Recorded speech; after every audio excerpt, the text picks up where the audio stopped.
अस्सलाम वालेकुम रहमतुल्लाह। तो इलेक्ट्रोस्टैटिक शुरू करते हैं। कुछ बेसिक एक्सपेरिमेंट हुए जिसके अंदर एक तो ये था कि अगर हम फर को एबोनेट रॉड के साथ रब करते हैं, ग्लास रॉड को अगर कॉटन के साथ रब करते हैं तो उनके ऊपर एक खास तरह की प्रॉपर्टी आ रही है जिसकी वजह से वो एक दूसरे को अट्रैक्ट कर रहे हैं। बाद में जाके पता चला कि वो चार्जेस हैं। सो चार्जेस दो तरह के हमको मिले।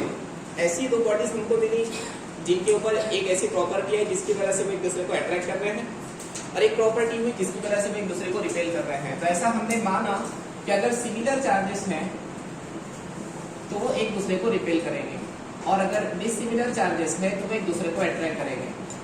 चार्जेस को रिप्रेजेंट करने के लिए दो तरह के तरीके हैं, एक पॉजिटिव चार्ज माना गया, दूसरा निगेटिव चार्ज माना गया।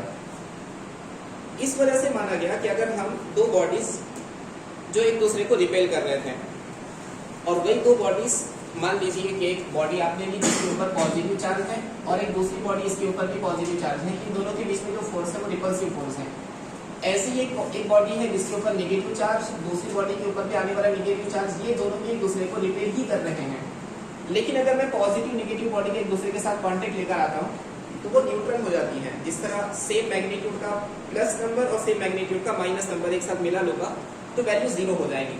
इसलिए हमने ऐसा माना कि एक चार्ज पॉजिटिव नेचर का है, दूसरा चार्ज नेगेटिव नेचर का है। अब चार्ज की कुछ प्रॉपर्टी, सबसे पहले तो चार्ज एडिटिव नेचर का है। What is the meaning of additive nature? यानी आप चार्जेस को नंबर्स की तरह ऐड कर सकते हैं। एक बॉडी है जिसके ऊपर कुछ क्वांटिटी का चार्ज है, दूसरी बॉडी के ऊपर कुछ क्वांटिटी का चार्ज है, दोनों को आप मिला लेंगे तो उनके पास आने वाला चार्ज दोनों के समेशन के बराबर होगा। ये एडिटिव नेचर को बता रहा है। जैसे चार्ज को रिप्रेजेंट किया जाएगा क्यू से, उसका यूनिट होगा कूलम्स, जिसको रिप्रेजेंट करेंगे सी से। तो अगर एक बॉडी है जिसके ऊपर 2 कूलम का चार्ज है और दूसरी बॉडी के ऊपर 3 कूलम का चार्ज है, इन दोनों को मिला लेंगे तो टोटल चार्ज 5 कूलम के बराबर बन जाएगा। ये पहली प्रॉपर्टी है चार्ज की, जो एडिटिव नेचर का होता है। दूसरा, चार्ज का कोई मतलब डायरेक्शन नहीं है, ये प्योर नंबर के फॉर्म में होगा, इसका कोई डायरेक्शन नहीं होगा। अब किसी बॉडी को चार्ज करना है तो क्या क्या तरीके हैं? तो सबसे पहले हम ये करेंगे कि चार्जिंग ड्यू टू फ्रिक्शन। दो बॉडी को आप रब करेंगे तो उसके ऊपर चार्जेस डेवलप होंगे। कैसे डेवलप होंगे? तो चार्जेस का बेसिक फिनोमेना इलेक्ट्रॉन्स है। अगर कोई बॉडी ऐसी है जिसके पास एक्सेस इलेक्ट्रॉन है, एक्सेस इलेक्ट्रॉन के माने क्या कि उसके पास इलेक्ट्रॉन प्रोटॉन के कंपेयर में ज्यादा है, तो वो बॉडी निगेटिव चार्ज कहलाई जाती है। उसके पास टोटल निगेटिव चार्ज डेवलप हो जाता है। आप अगर दो बॉडी को एक दूसरे के साथ रब कर रहे हैं तो होगा ये कि एक बॉडी के इलेक्ट्रॉन वहां से निकल के दूसरी बॉडी पर ट्रांसफर हो जाएंगे। तो जहां से इलेक्ट्रॉन निकले वहां पे नंबर ऑफ इलेक्ट्रॉन्स कम होंगे, नंबर ऑफ प्रोटॉन ज्यादा होंगे। ऐसी बॉडी पॉजिटिव चार्ज कहलाई जाएगी। और वो इलेक्ट्रॉन निकल कर गए कहाँ? दूसरी बॉडी पर आ गए। दूसरी बॉडी पे आने की वजह से उसके पास इलेक्ट्रॉन एक्सेस हो गए तो वो निगेटिव चार्ज बॉडी कहलाई जाएंगी। अच्छा, अगर मैं इन दोनों बॉडीज को एक ही सिस्टम के अंदर ले लूं तो कोई चार्ज लॉस नहीं हुआ, कोई चार्ज गेन नहीं हुआ। ये चार्ज की दूसरी प्रॉपर्टी है कि चार्ज को आप क्रिएट नहीं कर सकते हैं, डिस्ट्रॉय नहीं कर सकते, वो कंजर्व होता है। तो चार्ज एडिटिव नेचर का है, वो कंजर्व्ड है। एक और प्रॉपर्टी जिसको हम कहेंगे quantization of charge. Quantization of charge के माने क्या है? जैसे अभी अगर हम माने डिजिटल करेंसी की बात नहीं कर रहा हूं मैं, फिजिकल करेंसी की, उसमें हम सबसे छोटा ट्रांजैक्शन जो कर सकते हैं वो 1 रुपये का है, उससे छोटा ट्रांजैक्शन नहीं कर सकते। आप चाहे जितना भी अमाउंट दे दो, आप 1125 में दे दे तो एक रुपये के हिसाब से बढ़ रहा होगा। ऐसे चार्ज के अंदर भी है, एक सबसे छोटी चार्ज की वैल्यू है, उसके हिसाब से तमाम चार्ज एक दूसरे के ऊपर ट्रांसफर होते हैं, चाहे ज्यादा हो जाए चाहे कम हो जाए, उससे छोटा चार्ज ट्रांसफर नहीं किया जा सकता। और वो जो सबसे छोटा चार्ज है वो है एक इलेक्ट्रॉन पे आने वाला चार्ज, जिसको हम कहेंगे ई, और वो कितना होता है 1.6 इंटू 10⁻⁻19। जो भी बॉडी पे आपको चार्ज मिलेगा वो इसके क्वांटाइज के फॉर्म में होगा, 10 टाइम्स होगा, 20 टाइम्स होगा, मतलब 10 इलेक्ट्रॉन ट्रांसफर हुए या उसके पास से 10 इलेक्ट्रॉन निकाल लिए गए। तो क्वांटाइजेशन ऑफ चार्ज की प्रॉपर्टी है, एडिटिव नेचर की एक चार्ज की प्रॉपर्टी है। अगर आप ऐसा करें, दो चार्ज बॉडी को एक दूसरे के कांटेक्ट में लेकर आए तो चार्ज एक बॉडी से दूसरी बॉडी पर ट्रांसफर हो जाते हैं। दो बॉडीज को एक दूसरे के कांटेक्ट में लाने पर एक से दूसरे पर चार्ज ट्रांसफर हो गए। मान लेते हैं एक बॉडी है जिसके ऊपर 50 कूलम का चार्ज है और पॉजिटिव नेचर का है, और एक दूसरी बॉडी है जिसके ऊपर -10 कूलम का चार्ज है। अगर आप इन दोनों को एक दूसरे के कांटेक्ट में लेकर आ जाएंगे तो टोटल चार्ज कितना होगा? ये 50 कूलम, मतलब इसके पास 50 इलेक्ट्रॉन कम है। इलेक्ट्रॉन कम नहीं है, मान लेते हैं ऐसा, 1 कूलम 1 इलेक्ट्रॉन के बराबर नहीं होता। -10 कूलम मतलब मान लेते इसके पास 10 इलेक्ट्रॉन एक्सेस है, तो जब ये एक दूसरे के कांटेक्ट में आ जाएंगे तो कंबाइंड बॉडी के ऊपर चार्ज कितना होगा 40 कूलम का। और अगर ये दोनों बॉडीज यूनिफॉर्म हैं, यूनिफॉर्म के माने क्या है, उनका मटेरियल सेम है और उनकी डायमेंशन सेम है। अगर आप इन दोनों को सेपरेट कर देंगे तो चार्जेस एक दूसरे पर इक्वली डिवाइड हो जाएंगे, तो हर एक पे 20 कूलम का चार्ज आ जाएगा। ठीक है, क्वेश्चंस की तरफ बढ़ते हैं। Question number 1। तो क्वेश्चन नंबर 1 में पूछा क्या है उसने, एक सोप बबल है, सोप बबल अंदर से हॉलो है, आप उसको कुछ चार्जेस देते हैं, तो पूछा है कि सोप बबल के डायमेंशन के अंदर क्या चेंज होगा। सो एक सोप बबल हमारे सामने, मेरे पास पेज नंबर 12 है, जिस कमिंग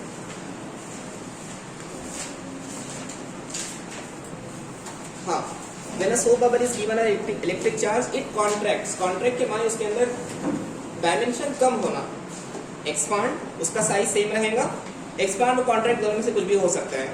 अब देखो, अगर मैं किसी सोप बबल को चार्ज देता हूं तो ये हमारा सोप बबल है। किसी बॉडी पे चार्जेस आते कैसे हैं, हम समझते हैं दो तरह की बॉडी, एक तो कंडक्टर है और दूसरा बैड कंडक्टर या इंसुलेटर है। कंडक्टर वो बॉडी है जो इलेक्ट्रॉन की या चार्ज के मूवमेंट को अलाउ करती है, चार्ज उसमें से फ्रीली एक जगह से दूसरी जगह जा सकता है। इंसुलेटर के अंदर चार्ज एक जगह से दूसरी जगह जा नहीं सकता। जैसे वुड, अगर इसको आप यहाँ चार्ज देंगे तो वहां तक चार्ज नहीं पहुंच पाएंगे, इसी जगह पर वो अपने आप को रखते हैं, वहीं जमा होने लगते हैं, इतने जमा हो जाएंगे कि वो जल जाएगा, लेकिन चार्ज यहाँ से यहाँ ट्रांसफर नहीं होगा। अगर आप किसी बबल को, मान लेते हैं ये कंडक्टर है क्योंकि वाटर का बना होगा, एक इलेक्ट्रॉन देते हैं तो ये इलेक्ट्रॉन यहाँ रिसाइड करेगा, और अगर 2 इलेक्ट्रॉन देते हैं तो ये 2 इलेक्ट्रॉन यहाँ रिसाइड नहीं करते हैं, क्योंकि ये सिमिलर चार्जेस है तो इनके बीच में रिपल्शन होगा, तो ये मैक्सिमम सेपरेशन पर अपने आप को रखेंगे, दूसरा इलेक्ट्रॉन यहाँ चला जाएगा। तीसरा इलेक्ट्रॉन देने के बाद क्या होगा, ये तीनों मैक्सिमम सेपरेशन पर आ जाएंगे, तो एक आपको यहाँ, दूसरा यहाँ, तीसरा यहाँ मिलेगा। इस तरह चार्जेस अपने आप को डिस्ट्रीब्यूट करते हैं। आपने एक बबल लिया, उस बबल के ऊपर बहुत सारे चार्जेस हैं, तो क्या बहुत सारे चार्जेस के बीच में रिपल्सिव फोर्स होगी? अगर बबल है तो एक ही तरह का चार्ज नहीं होंगे, या तो पॉजिटिव या तो नेगेटिव, तो वो पॉजिटिव चार्ज पूरे बबल पर आ गया या पूरे नेगेटिव चार्ज आ गया। अब ये चार्जेस के बीच में जब रिपल्शन है तो क्या ये बबल एक्सपांड होने की कोशिश करेगा, क्योंकि एक दूसरे के साथ रिपल्शन हो रहा है, तो option number B should be correct one. Question number 2, if a charge -150 nano coulomb is given to a concentric spherical shell and a charge +50 nano coulomb is placed at the centre. Charging का एक method हमने सीखा, charging due to friction. हम आगे बढ़ते हैं, एक और मेथड है जिसको हम कहेंगे charging due to induction. Induction की माने ऐसे समझ लो जैसे कि असर लेना। हुआ क्या, हमने एक फिजिकल फिनोमेना देखा है कि अगर मैं बालों से कंघे को रगड़ता हूँ और कागज के टुकड़ों के करीब लेकर आता हूँ तो कागज के टुकड़े उसकी तरफ अट्रैक्ट होते हैं। और अभी हमने ये सीखा कि 2 बॉडीज अगर चार्ज होंगी तो अट्रैक्शन या रिपल्शन का फिनोमेना होगा। तो सवाल ये है, कागज पे कौन सा चार्ज है, कागज तो न्यूट्रल है, फिर भी अट्रैक्शन बता रहे हैं, ऐसे क्यों?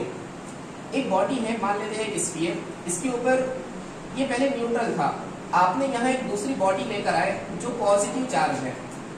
अगर ये पॉजिटिव चार्ज है तो ये नेगेटिव चार्ज को अपनी तरफ खींचेगी, तो बॉडी के अंदर जितने इलेक्ट्रॉन है वो अपने आप को रीओरिएंट करके इस साइड में सारे नेगेटिव चार्ज आ जाएंगे, यानी इलेक्ट्रॉन्स यहाँ आ जाएंगे।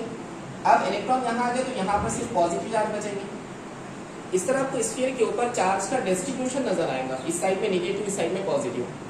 ठीक है, तो समझ में नहीं आया तो फौरन बोलो हाँ। अगर मैं करूँ इस पॉजिटिव चार्ज को यहाँ से हटा दो, पहले ये स्फीयर न्यूट्रल था, अब दोबारा न्यूट्रल हो जाएगा। इसके ऊपर ये जो चार्जेस डेवलप हुए थे यहाँ पे आने वाले चार्ज की वजह से थे। अगर यहाँ पे पॉजिटिव चार्ज है तो यहाँ इलेक्ट्रॉन्स आ रहे हैं, वरना नहीं आ रहे हैं। अगर मैंने ये किया, यहाँ पर अर्थिंग लगा दिया, तो ये पॉजिटिव चार्जेस न्यूट्रल हो जाएंगे। इस तरह अगर मैं पॉजिटिव चार्ज हटा भी लूँ तो ये बॉडी के ऊपर टोटल नेगेटिव चार्ज मुझे मिल सकता है। ये जो चार्जिंग का फिनोमेना हुआ, जिसके अगर हमने एक बॉडी के असर से दूसरी बॉडी पर चार्जेस प्रोड्यूस किए, उसको हम कहते हैं चार्जिंग ड्यू टू इंडक्शन। और समझते हैं, मान लीजिए 2 स्फीयर हैं, ये पहले न्यूट्रल थे, एक दूसरे के कांटेक्ट में नहीं थे, इसके पास जितने पॉजिटिव उतने ही निगेटिव, उसके पास जितने पॉजिटिव उतने ही निगेटिव। अगर मैं इन दोनों को एक दूसरे के साथ कांटेक्ट में लेकर आता हूँ और यहाँ एक पॉजिटिव चार्ज लेकर आता हूँ, तो क्या मैं देख सकता हूँ कि यहाँ पे निगेटिव चार्जेस आ जाएंगे और यहाँ पे पॉजिटिव चार्जेस आ जाएंगे। अगर अब मैं अर्थिंग प्रोवाइड करे बगैर इन 2 स्फीयर्स को सेपरेट कर दूं, तो यहाँ पे इलेक्ट्रॉन्स एक्सेस में होंगे और यहाँ पे इलेक्ट्रॉन डिफिशिएंसी में होंगे। ये भी एक फिनोमेना है जिससे हम बॉडी पर चार्जेस डेवलप कर सकते हैं। हम आगे बढ़ते हैं, आप रुक जाए प्लीज, ठीक है। सो अगर मैं ऐसा करूं, यहाँ पे एक चार्ज दे दूं +10 कूलम का, ओके। अब देखो ये सरफेस है बॉडी का, अगर यहाँ 10 कूलम का चार्ज है तो क्या इस चार्ज की वजह से यहाँ पे इंड्यूस चार्जेस डेवलप होंगे? ये नहीं समझा। जैसे यहाँ पे हुआ था, एक पॉजिटिव चार्ज मैंने रखा, यहाँ पे सरफेस है कंडक्टर का, इसके ऊपर पहले जितने पॉजिटिव उतने निगेटिव थे, ये पॉजिटिव चार्ज की वजह से यहाँ के इलेक्ट्रॉन अट्रैक्ट होंगे, तो इस शेल के इनर सरफेस के ऊपर सारे इलेक्ट्रॉन जमा हो जाएंगे और आउटर सरफेस के ऊपर आपको पॉजिटिव चार्जेस डेवलप होते हुए नजर आएंगे। ये है इंडक्शन की वजह से होने वाला फेनोमेना, ये समझे? ठीक है। मान लीजिए एक स्फीयर है, इसके ऊपर 10 कूलम का आपने चार्ज दिया और यहाँ पे एक दूसरा स्फीयर है, ये न्यूट्रल है, कोई भी चार्ज नहीं है उसके ऊपर। अब ये +10 कूलम के चार्ज की वजह से क्या यहाँ की जो इलेक्ट्रॉन्स है वो अंदर की तरफ अट्रैक्ट होंगे? ओके। जब ये इलेक्ट्रॉन अंदर की तरफ अट्रैक्ट हो गए तो यहाँ की जो एटम्स बचे उनके पास पॉजिटिव चार्ज बचा। कितना पॉजिटिव चार्ज बचा, कितना निगेटिव चार्ज डेवलप हुआ? जितना 10 कूलम का चार्ज यहाँ पर है उतना ही निगेटिव चार्ज यहाँ डेवलप होता है -10 कूलम का, और उतना ही पॉजिटिव चार्ज यहाँ डेवलप होता है +10 कूलम का। क्या ये ठीक है? इतना समझ गए? आगे बढ़े हम क्वेश्चन नंबर 2 की तरफ चलते हैं। If a charge -150 nanocoulomb is given to a concentric spherical shell and a charge +50 nanocoulomb is placed at its center, then the charge on inner and outer surface of the shell.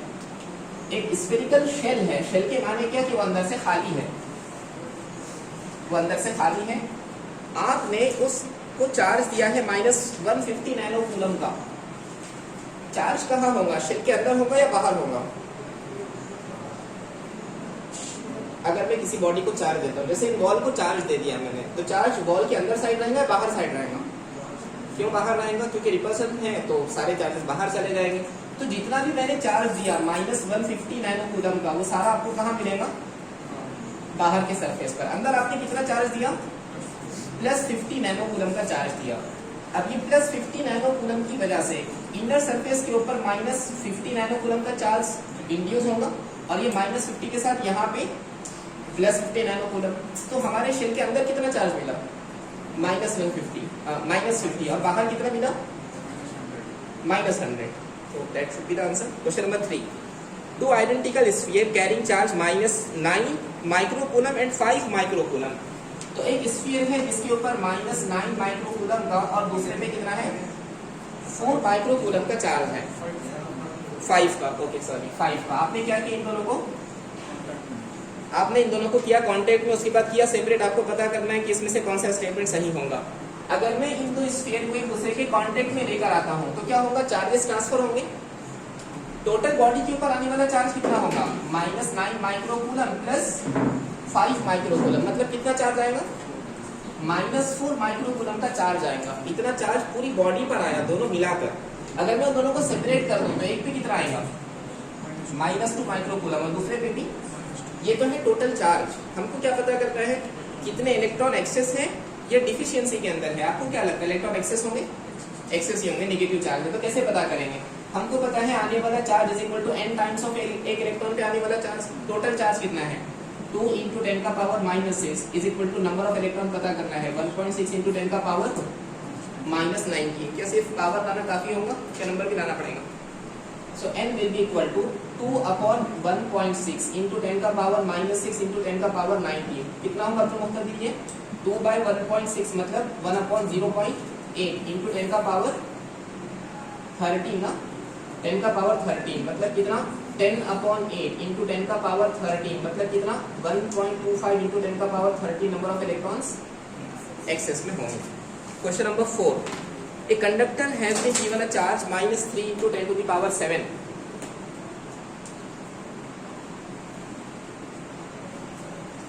By transferring electrons, mass increase in kilogram. आप उसको charge transfer कर रहे हैं, आपको पता करना है उसका मास कितने से बड़ा होगा और कितने इलेक्ट्रॉन्स वहां ऐड किए गए होंगे। हो जाएगा कि नहीं? कैसे करेंगे? आपके पास चार्ज गिवन है तो आप नंबर ऑफ इलेक्ट्रॉन पता कर सकते हैं। आपको नंबर ऑफ इलेक्ट्रॉन पता चल गया तो एक इलेक्ट्रॉन का मास मल्टीप्लाई कर देना, काम खत्म हो जाएगा। इसकी इंक देखे किसी ने?